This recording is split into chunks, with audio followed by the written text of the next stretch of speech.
দেখো, আমার কোলে একটা ছোট্ট পরীর মতন মেয়ে শুয়ে আছে। ওর নাম আস্মিকা। ওর বয়স মাত্র 10 মাস। নেট দুনিয়ায় অনেকেই আস্মিকার ব্যাপারে জেনে গেছো।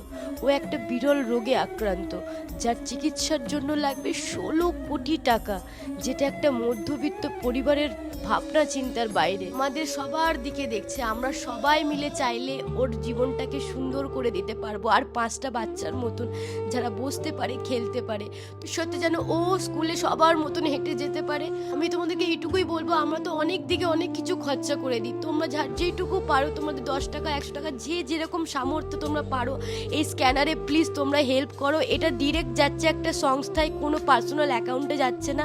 আর এই ভিডিওটা তোমরা যতটা পারো শেয়ার করো বেশি করে করে, আর সেলিব্রিটির কাছেও পৌঁছে দাও, যারা এই আমাদেরকে আরও সাহায্য করতে পারবে খুব তাড়াতাড়ি। আর আমি বলবো, আমাদের ওয়েস্ট বেঙ্গলে যত ক্রিয়েটার আছে, প্লিজ সবাই মিলে এই বাচ্চা